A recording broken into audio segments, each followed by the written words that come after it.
साल 2026 की शुरुआत का पहला महीना जनवरी और इस महीने के आखिरी दिनों में कमोबेश कहा जाए कि महाराष्ट्र ही नहीं देश की सियासत का काला अध्याय, काला दिन और वो तारीख है आज की।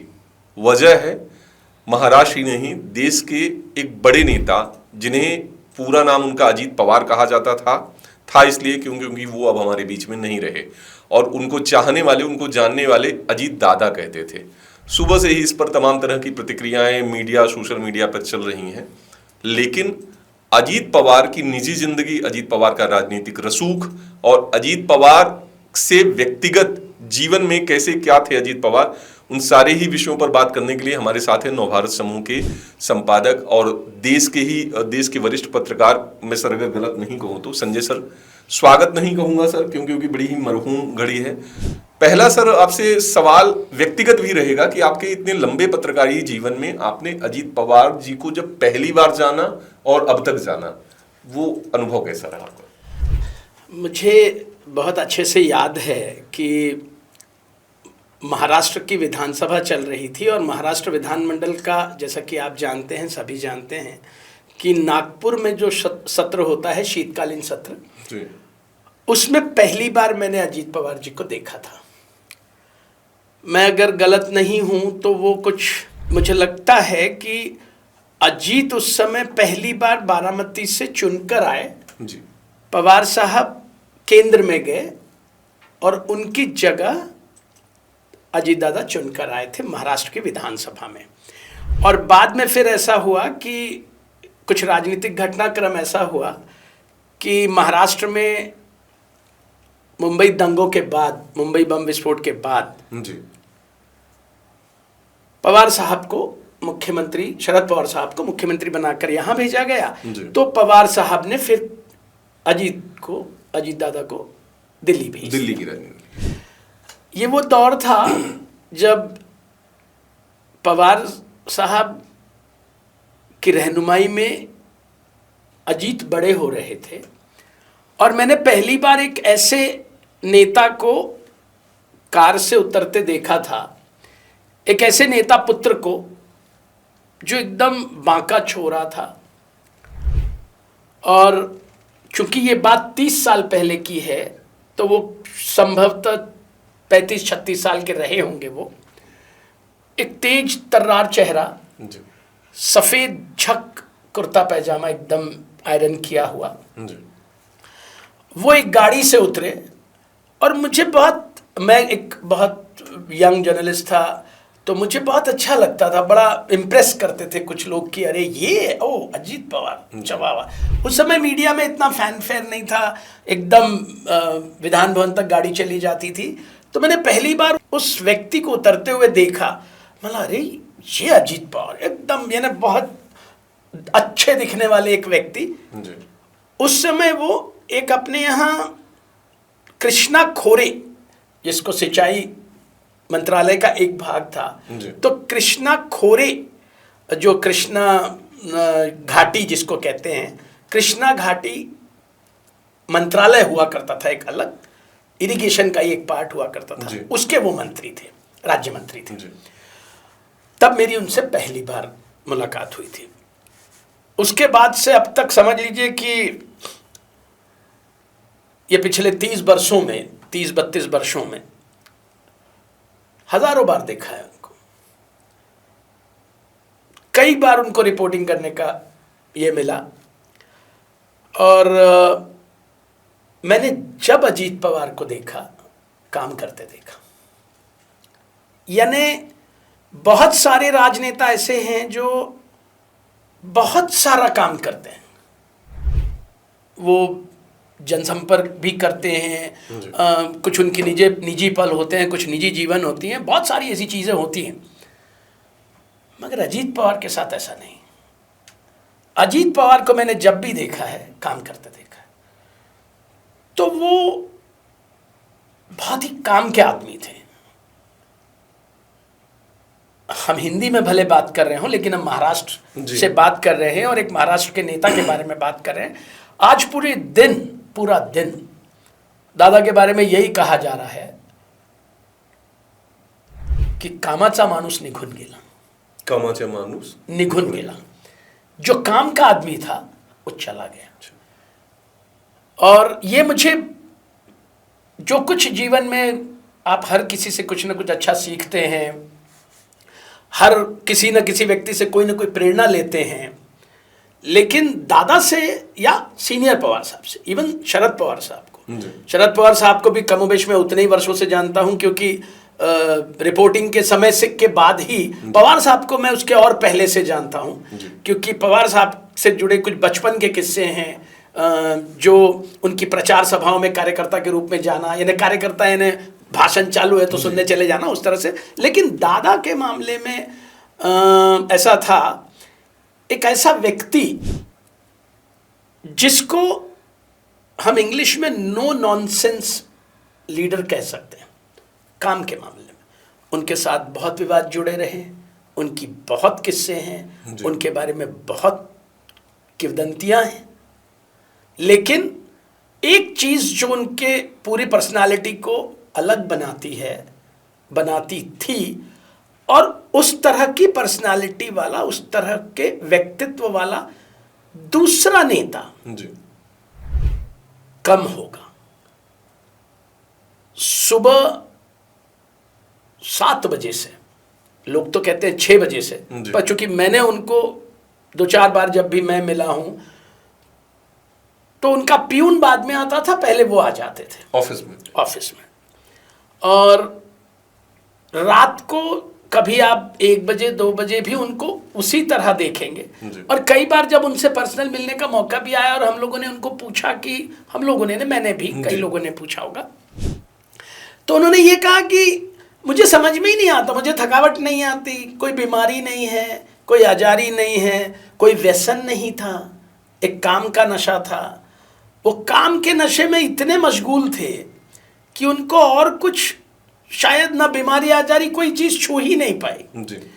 और आप कभी भी अजीत पवार का ऐसा फुटेज नहीं निकाल सकते जिसमें वो गुस्से में हो.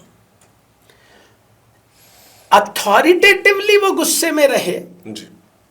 मेरे सामने का किस्सा है, मुझे एग्जैक्ट ईयर याद नहीं, साल याद नहीं, लेकिन वो शायद डिप्टी सीएम थे और उनके पास हायर एजुकेशन की भी मिनिस्ट्री थी, शायद थी, एग्जैक्टली याद नहीं, लेकिन डीसीएम तो थे वो. और नागपुर के उद्योग भवन में एक मीटिंग चल रही थी एजुकेशन डिपार्टमेंट की, वो रिव्यू कर रहे थे. सुबह 9 बजे की मीटिंग थी और मुझे असाइनमेंट था एज अ रिपोर्टर, तो मैं भी चला गया कवर करने के लिए. पीछे बैठा था और ठीक 9:01 पर वो मीटिंग शुरू हुई. दादा आके बैठ गए, और चूंकि अधिकारी उनके स्वभाव से वाकिफ थे, तो जितनी 8 कुर्सियां थी वो सब भरी हुई थी, एक खाली थी. 9:07 पर एक अधिकारी आया, दरवाजे पे आया, तो उन्होंने बोला आता यायची गरज नहीं, अब आने की जरूरत नहीं. वो अधिकारी जानता था, उसने वापस जाना मुनासिब समझा. ये 8 लोगों में से जो 7 बचे थे, इनमें से एक व्यक्ति को बार बार फोन आ रहे थे, अधिकारी को. हो सकता है किसी अर्जेंट फोन हो सकता है कुछ हो. उन्होंने एक बार फोन उठा लिया, दादा ने उन्हें अपनी स्टाइल में ऐसा देखा, फिर मीटिंग कंटिन्यू की. 2 मिनट बाद दूसरा फोन आया, तो मैंने, तुम्हाला खूप काम है, तुम्हें निघून जा, आपको बहुत काम है, आप चले जाइए. वो फोन लेके बाहर गए और अंदर आ रहे थे, आता यायची गरज नहीं, अब अंदर आने की जरूरत नहीं. ये अजीत पवार थे. सर, एक जब आपने इस दुखद मनहूस घटना को सुना, एक नागरिक या एक जागरूक व्यक्ति के रूप में आपकी जुबान पर वो पहले शब्द क्या थे? दादा आपने जाने में बहुत जल्दी कर दी, बहुत जल्दी, बस यही था. चूंकि महाराष्ट्र के पिछले 3-3.5 दशक में, अब चूंकि मेरा कार्यक्षेत्र पूरा महाराष्ट्र है और महाराष्ट्र में ही मैं इधर ही पैदा हुआ पला बढ़ा जी, तो मैंने महाराष्ट्र से जुड़े बहुत हादसे देखे हैं. और महाराष्ट्र के कई नेता हम नाम ले सकते हैं, वो प्रमोद महाजन जी हो, वो गोपीनाथ मुंडे जी हो, विलासराव देशमुख जी हों, आर पाटिल हों, कई ऐसे नेता और भी कुछ होंगे, मैं नाम भूल रहा हूं उनका। ये अपने समय से बहुत पहले चले गए। इनका कॉम्पिटेंस अलग था, इनकी कैपेबिलिटी अलग थी। उनमें से एक अजीत पवार थे। मैं ये बात इसलिए भी कर रहा हूं क्योंकि जो नाम मैंने लिए ये सभी अपने क्षेत्र के बहुत दिग्गज लोग थे। दादा की राजनीतिक जो उनका साइकिल था, जो उनका यात्रा थी, उसमें आपको कई चीज़ें मिल जाएंगी जो बहुत उतार चढ़ाव वाली या आगे पीछे वाली, लेकिन एक संयमित राजनेता जिसे जो मिल गया उसी को मुकद्दर समझ लिया, उस विचारधारा पर चलने वाला एक पिता रूपी चाचा का आज्ञाकारी पुत्र, और बहुत कुछ तब तक सहते रहने वाला व्यक्ति जब तक अत्याचार बहुत पार ना हो जाए, ऐसा एक व्यक्ति था। सर, आपकी लेखनी की एक लाइन को कोट करूंगा, जो माफ़ी चाहता हूं कि मुझे अभी चर्चा में अपने साथियों के बीच में सुनने के लिए मिला। वो लाइन ये थी कि कुछ लबोलुआब ये था कि आप अपनी लेखनी जो आज संपादकी में लिख रहे हैं नवभारत के पन्ने पर, वो लिख रहे हैं कि अपनी शर्तों पर बीजेपी के साथ समझौता करने वाला राजनेता हूबहू। इसको मैं थोड़ा सा और आगे कोट करूं, जो एक मेरी समझ कहती है कि वो ये है कि अभी जब मैं लोकल बॉडी इलेक्शंस के कैंपेन को देख रहा था, तो ये बात आपकी लेखनी को मैंने तब महसूस किया, प्रमाणित किया कि लोकल बॉडी इलेक्शन के चुनाव में जहां वो अजीत पवार एक तरीके से देवेंद्र फडणवीस कहते हैं कि वो मेरे बड़े खास हैं, मेरे दोस्त हैं, सारी चीजें, और खुल करके अजीत पवार ने उस घोटाले की भी बात की जिसमें बीजेपी उनको आरोपित बनाती रही, फिर बाद में वो साथ आते रहे। तो आपकी लेखनी की तस्दीक मुझे पहले तो वहां हो गई। अब सर, मैं आपकी लेखनी की इस व्याख्या और निहितार्थ को समझना चाहूंगा कि इस लाइन का मतलब क्या है आपके हिसाब से? अब चूंकि हमारे रीडर्स को तो कल पढ़ना चाहिए, बता आप आज रहे हैं तो सर ये व्यूअर भी आपके ना ना ना, मैं वो बात नहीं कर रहा था। मैं ये बोल रहा था कि पाठक कल पढ़ेंगे, श्रोता आज सुन लें। जी जी। मैं ये आशा जैसे मैं माफी के साथ मुझे एक लाइन और उसमें बड़ी दिलचस्प लगी कि आप शायद लेखनी में यहां तक कि बड़ा अच्छा मूल्यांकन आपने किया कि अजीत पवार बीजेपी के एनडीए अलायंस के वो नेता थे जो नागपुर आते थे, लेकिन संघ के दरबार में उन्होंने कभी हाजिरी शायद नहीं लगाई। आप याद नहीं आपको जी। मैंने लिखा, उन्होंने कभी संघ मुख्यालय में जाके मत्था नहीं टेका। जी, आपके शब्द। असल में यह प्रश्न थोड़ा समझने लायक है। जी। महाराष्ट्र में हम पुरोगामी राजनीति की बात करते हैं। जी। पुरोगामी राजनीति में का एक छोटा सा इतिहास है। महाराष्ट्र की राजनीति में धर्म जो है ये कभी हावी नहीं रहा। धर्म की यूपी बिहार जैसे यूपी जैसे मैं ऐसा कहूंगा कि कोर हिंदी बेल्ट, देश के जो कोर हिंदी बेल्ट वाले राज्य हैं जी, उसके जैसे महाराष्ट्र की राजनीति में कभी भी धर्म हावी नहीं हुआ या धार्मिकता ये कभी हावी नहीं रही। जी। मुंबई की राजनीति में बाला साहब ठाकरे जी ने जी।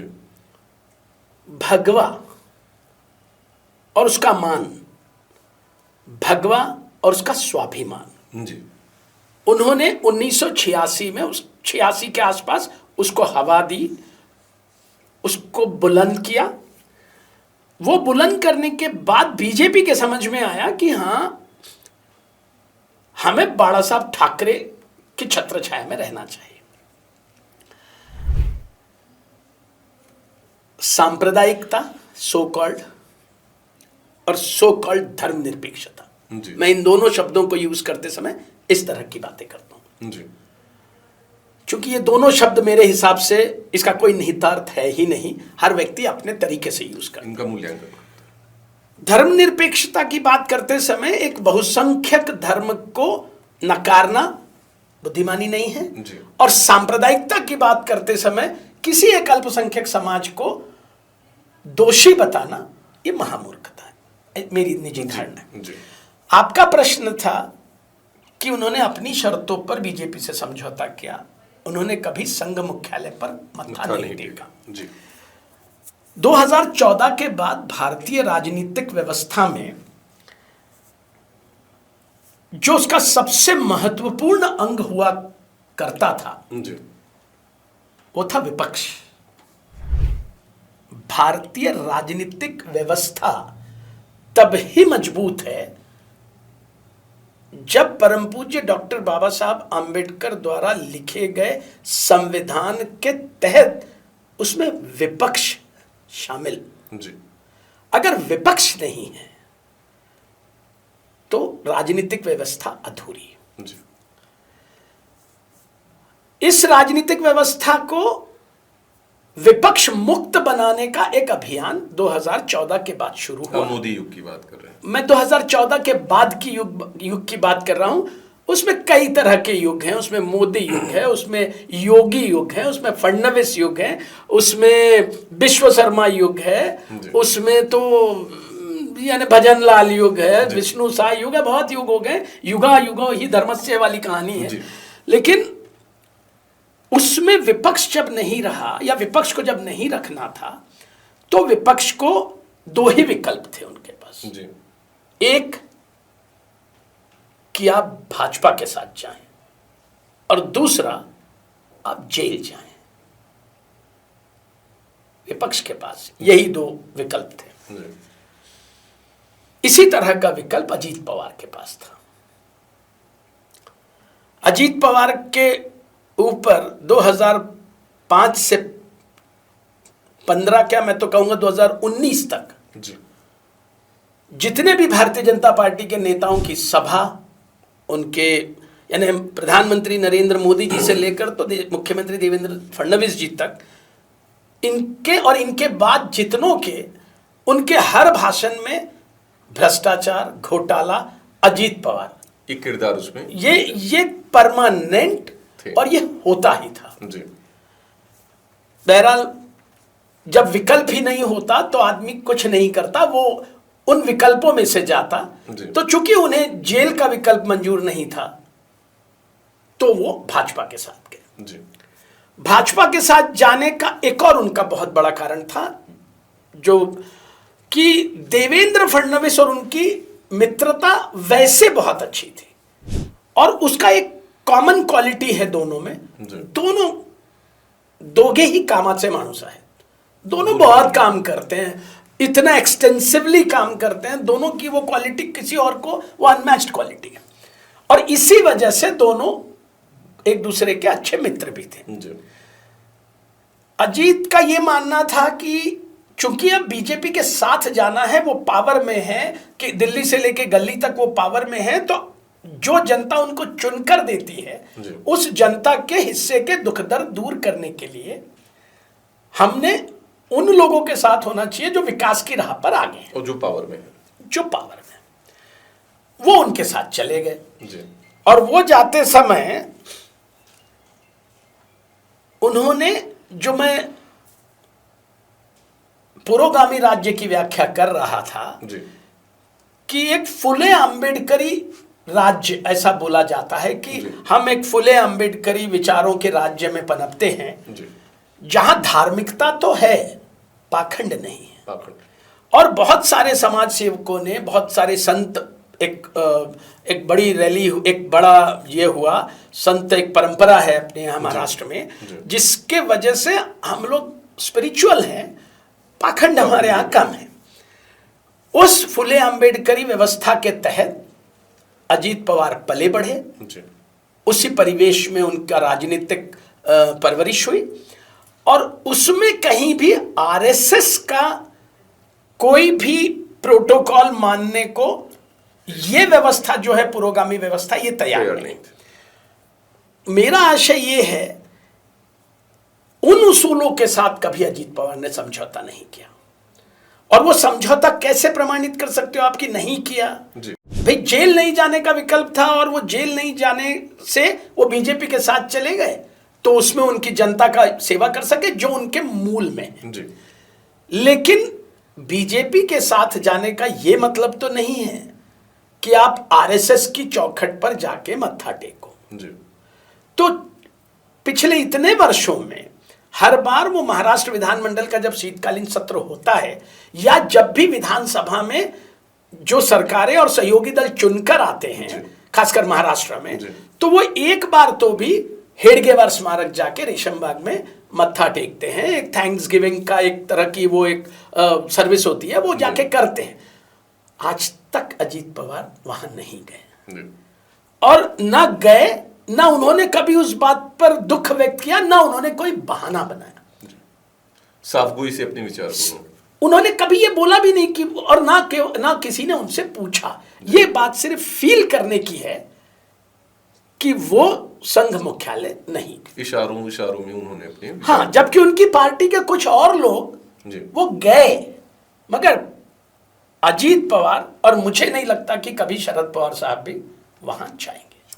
सर, इस दुखद हादसे पे चूंकि आपने देखा ही होगा कि राजनीतिक बयानबाजियां भी शुरू हो गई हैं। दो बयान मैं कोट करूंगा। एक, पश्चिम बंगाल की मुख्यमंत्री ममता बनर्जी ने अपने इस घटना पर, अप्रिय घटना पर बोलते बोलते उन्होंने प्रधानमंत्री नरेंद्र मोदी की तरफ भी इशारा कर दिया और उनके बयानों का मजमून ये था कि ये हादसा एक साजिश है। और एक बिहार के सांसद है कांग्रेस पार्टी से, पप्पू यादव, उन्होंने तो खुले तौर पे कह दिया कि ये साजिश है और इसकी जांच होनी चाहिए। आप इस घटना की वजहों को और लंबे समय से राजनीति को देख रहे हैं, इस बयानों को किस तरीके से आप देखते हैं? मैं आपके उस बयान को कंप्लीट कर दूं कि मेरा आपका बयान तो, हमारे आपकी बातें तो ठीक है। फिलहाल अजीत पवार के मेंटर, उनके चाचा जी शरद पवार जी ने इन साजिशों को खारिज कर दिया। अच्छा, ये हमारा क्वेश्चन कंप्लीट होता है जी। अब रहा सवाल साजिश का। हर वो घटना जिसकी इंक्वायरी, इन्वेस्टिगेशन कभी भी अंत तक नहीं पहुंचती, वो साजिश के ही रूप में पड़ी रहती है। साजिश क्या है? हम जितने भी बड़े नेताओं के एयर एक्सीडेंट्स देखें, एयर क्रैश देखें, एविएशन से जुड़े एक्सीडेंट्स देखें, तो आप पाएंगे कि बहुत सारी चीजें जिस भी तरह से इन्वेस्टिगेट हुई हैं, उनका कोई तार्किक समाधान या कोई तार्किक कि हाँ ये बहुत ही संतोष करने लायक रिपोर्ट है, ऐसा नहीं हुआ। क्योंकि मुझे ऐसा लगता है कि तकनीक कितनी भी बड़ी हो जाए, जो एरर होता है जितने भी एक्सीडेंट्स में, वो एरर ह्यूमन एरर था, वो एरर टेक्नोलॉजिकल एरर था, वो टेक्निकल एरर था, वो मैकेनिकल एरर था, इसकी कोई पुष्टि नहीं हो सकती। ममता दीदी जो बोली, अखिलेश भैया जो बोले, पप्पू भैया जो बोले, ये राजनीति है। और हर घटना में कहीं ना कहीं कोई ना कोई शक की गुंजाइश रहती है। आप पूछ सकते हैं मुझे कि आपको क्या लगता है इसमें कि साजिश हो सकती है क्या? तो मैं आपको 5 तर्क कैसे दे सकता हूं कि आप बोलेंगे हाँ सर ये तो हो सकता है। आप मुझे पूछें कि सर आपको साजिश, आपको नहीं लगता कि इसमें कोई साजिश नहीं होगी, मैं 2 तर्क कैसे दे सकता हूं कि हाँ ये तो प्लेन एक एक्सीडेंट है, नेचुरल। लेकिन अजीत पवार ही क्यों? माधवराव सिंधिया जी का जब एक्सीडेंट हुआ तब साजिशों की चर्चा हुई। राजेश पायलट जी जिस तरह उनका एक्सीडेंट हुआ, वो चले गए, उसमें साजिशों की बात हुई। सर, इसमें मैं एक नाम ऐड करूंगा, गोपीनाथ राव मुंडे जी का भी जो रोड एक्सीडेंट हुआ तब भी कुछ इस तरीके की चर्चाएं शायद हुई थी। देखिए, मैं इसलिए आपको बोल रहा हूं कि मुंडे जी हों, पायलट जी हों, लोकसभा अध्यक्ष, पूर्व लोकसभा अध्यक्ष जी एम सिब्बाल योगी हों, आंध्रा के चीफ मिनिस्टर वाईएसआर हों, यानी वाईएस राजशेखर रेड्डी में तो ये था कि अगर उनकी मौत नहीं होती तो वो शायद सोनिया गांधी को चुनौती देने वाले थे। अब ऐसी ये तर्क है, ये वो अनसुलझी गुत्थियां हैं जिनका कोई समाधान नहीं है, रादर इनको उलझाया और तरीके से जा सकता है। लेकिन निश्चित रूप से हम किसी भी साजिश की आशंका को खारिज नहीं कर सकते। उसी तरह हम किसी को यह नहीं कह सकते कि हां इसमें कोई साजिश होगी ही। इन्वेस्टिगेशन हमारे आपके हाथ में नहीं है जी। जब अहमदाबाद विमान हादसा, उसको मुझे लगता है ये 26 तारीख को कितना 7-8-9 महीने हो जाएंगे, हम उसकी अब तक के प्राइमरी रिपोर्ट्स नहीं पा सकते।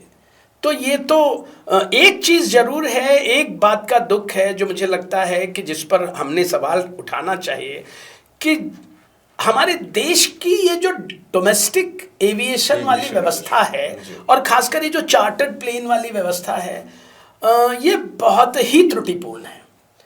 जब भारत सरकार ये जानती है और कि हवाई जहाज से उड़ने वाले और खासकर चार्टर्ड से उड़ने वालों की संख्या सचमुच बहुत बढ़ गई है, और उसमें उड़ने और उसका सबसे ज्यादा उपयोग करने वाले या तो राजनेता हैं या तो कॉरपोरेट हैं और या तो ठेकेदारों द्वारा दिए जाने वाले विमान में घूमने वाले अफसर हों। तो ये सब जो हैं, इन लोगों के लिए ये व्यवस्था है।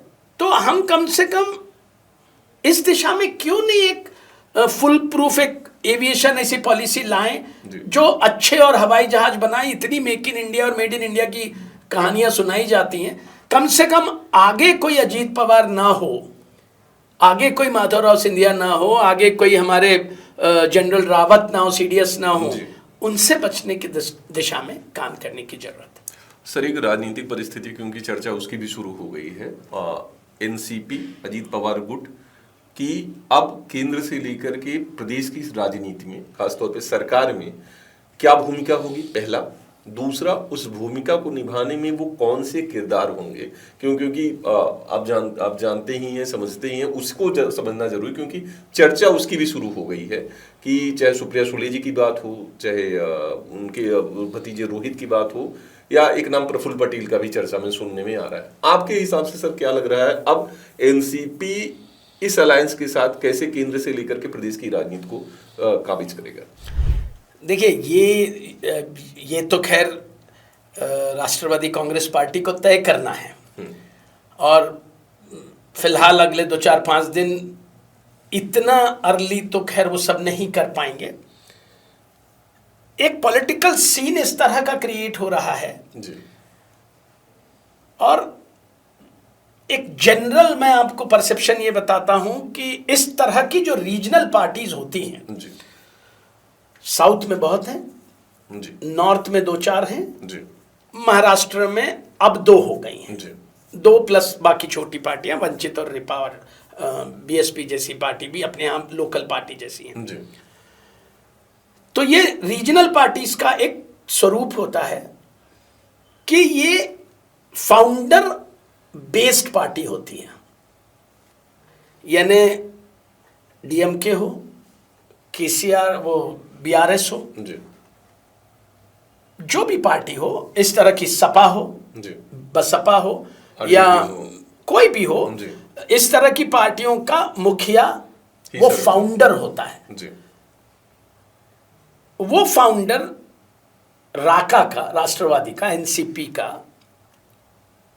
पवार परिवार है, और पवार परिवार ही इस पार्टी का नेतृत्व करेगा, पवार ही इस पार्टी का मुखिया होगा। जी।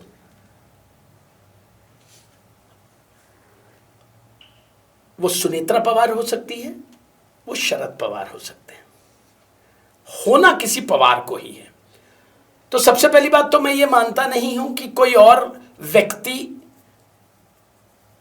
को जो कैडर है उनका, वो कैडर उसको स्वीकार करेगा।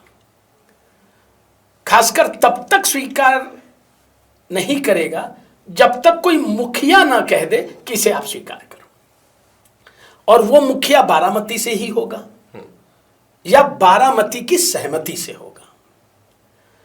तो सबसे बड़ा ऑप्शन जो है कि महाभारत कितनी भी हो, संभालना दोनों ओर से पितामह भीष्म को पड़ता है। अब बात कर रहे हैं शरद पवार। फिलहाल पितामह भीष्म जो हैं वो पवार। शरद पवार है। शरद पवार जी खुद क्या भूमिका लेते हैं उस पर अजीत पवार जी की पार्टी जो है उसका भविष्य निर्भर करेगा। चूंकि ये एक विडंबना है कि पवार क्लैन में एक शरद पवार, अजीत पवार, सुप्रिया सुळे और रोहित पवार, जी। इन चार के अलावा कोई ऐसा पांचवा व्यक्ति नहीं है जो एक अथॉरिटी से, एक उससे ये कह सके कि हाँ मैं संभाल लूंगा। वो काबिलियत अजीत अनंतराव पवार में थी जो अब अनंत यात्रा की तरफ बढ़ गए हैं। सर बहुत बहुत शुक्रिया। तो शुक्रिया शब्द तो इस मनहूस घड़ी में कहना सही नहीं रहेगा, लेकिन दर्शकों जिस तरीके से आपने सुना अजीत पवार की अनंत यात्रा, उनकी जो भौतिक यात्रा थी उसके बारे में बहुत सारे अनछुए पहलुओं पे नवभारत पे इसी तरह की जानकारी और इसी तरीके की जानकारी पर वीडियो को देखने के लिए चैनल को जरूर सब्सक्राइब करें। शुक्रिया सर।